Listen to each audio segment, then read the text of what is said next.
Hello बच्चों, let's read the question. The question says name the parameters that are needed to completely specify Earth's magnetic field at a point. तो इस question को solve करने के लिए हम जो की कॉन्सेप्ट यूज करेंगे, तो की कॉन्सेप्ट हमारा बेसिकली आंसर होगा which is the parameters. Will talk about the various parameters जिसके ऊपर हमारा magnitude of earth's magnetic field depend करता है.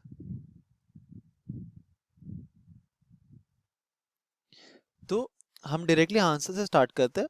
तो अगर हमें अर्थ के सरफेस पे कोई एक पर्टिकुलर पॉइंट दे दे, तो उस पॉइंट पे हमारा जो स्ट्रेंथ ऑफ मैग्नेटिक फील्ड होता है ना, तो हम यहाँ पे लिख सकते हैं the strength of magnetic field due to the earth जो होता है वो हम तीन पैरामीटर्स यूज करके पूरा डिफाइन कर सकते हैं. पहला होता है हमारा एंगल ऑफ डिक्लिनेशन. उस पॉइंट पे हमारा एंगल ऑफ डिक्लिनेशन क्या है. सेकेंड होता है हमारा एंगल ऑफ डिप. सेकेंड को हम कहते हैं एंगल ऑफ डिप. और जो थर्ड होता है वो होता है horizontal component of earth's magnetic field. तो यहाँ पे लिख सकते हैं हॉराइजॉन्टल कंपोनेंट. किसका horizontal component of earth's magnetic field. तो अब हम क्या करेंगे, हर एक टर्म को डिफाइन करेंगे कि वो मीन क्या करता है. तो पहले हम स्टार्ट करेंगे with the angle of declination. जो होता है एंगल ऑफ डिक्लिनेशन, तो इसको हम क्या करते हैं फिगर के यूज से समझते हैं.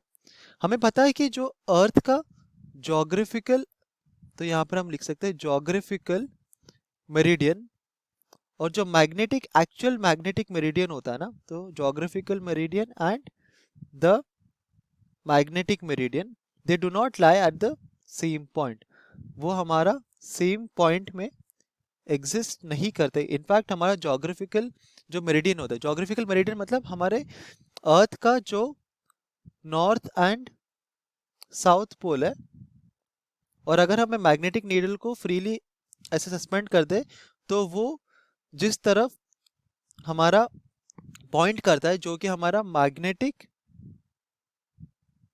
नॉर्थ एंड मैग्नेटिक साउथ होता है ना, वो सेम नहीं होता. और अगर हम एक वर्टिकल प्लेन ड्रॉ करें, तो अगर हमारे पास ये एक वर्टिकल प्लेन है, और ये वर्टिकल प्लेन जो हमारा है, ये अगर हमें दर्शाता है हमारे ज्योग्राफिकल मेरिडियन को, और अगर हमारे पास एक और वर्टिकल प्लेन है जो कि हमारे मैग्नेटिक मेरिडियन को दर्शाता है, तो अगर हमारे मैग्नेटिक मेरिडियन के एक्सिस में हम एक वर्टिकल प्लेन ले ले, और हम ज्योग्राफिक मेरिडियन के एक्सिस में एक वर्टिकल प्लेन ले रहे, तो इन दोनों प्लेन के बीच के जो एंगल होता है ना थीटा, उसको हम कहते हैं द एंगल ऑफ डिक्लिनेशन. तो एक पॉइंट पे हमारा एंगल ऑफ डिक्लिनेशन क्या होता है, वो डिफाइन करता है the earth's magnetic field. Second होता है हमारा द एंगल ऑफ डिप.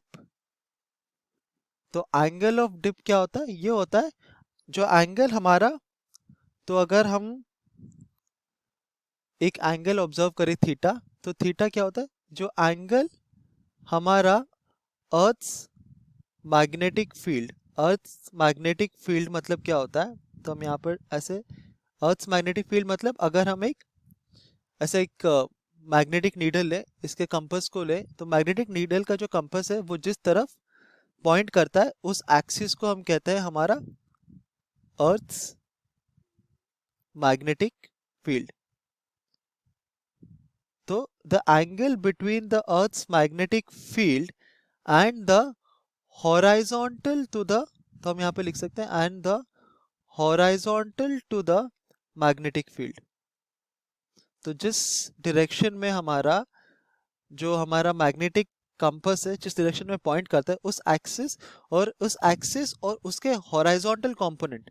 तो अगर ये हमारा, तो अगर हम अज्यूम करें कि ये हमारा direction of earth's total magnetic field है, तो ये हमारा हॉराइजॉन्टल कंपोनेंट के साथ जो एंगल बनाता है, तो हॉराइजॉन्टल कंपोनेंट क्या होगा, ये हमारा हॉराइजॉन्टल कंपोनेंट होगा ऑन ईदर साइड। तो ये जो एंगल होता है ना थीटा, ये एंगल होता है angle of dip, the angle made by the earth's magnetic field with the horizontal to the magnetic meridian. और हमारा जो थर्ड पैरामीटर होता है वो होता है सिंपली द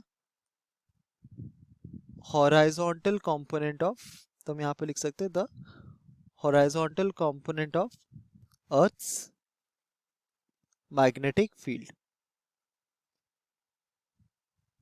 तो ये तो हमने पहले ही डिस्कस कर लिया था।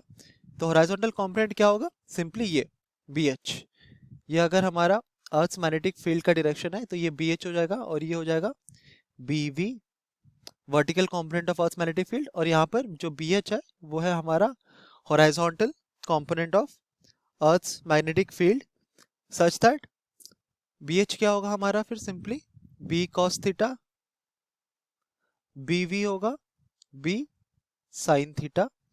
और अगर हमको हॉराइजॉन्टल और वर्टिकल कंपोनेंट का वैल्यू दिया है, देन जो टोटल मैग्नेटिक फील्ड होगा उस पॉइंट पे वो कितना होता है, सिंपली हॉराइजॉन्टल कंपोनेंट का स्क्वायर प्लस वर्टिकल कंपोनेंट का स्क्वायर रूट। और ये जो एंगल ऑफ डिप होता है, जो एंगल ऑफ डिप हमने थीटा यहाँ पे कैलकुलेट किया है, ये होता है tan theta is equal to simply BV by BH। तो angle of dip, horizontal component of Earth's magnetic field and the angle of declination, in 3 parameters से हम एक पॉइंट पे Earth's magnetic field को completely describe कर सकते हैं। Hope you understood it well. Best of luck.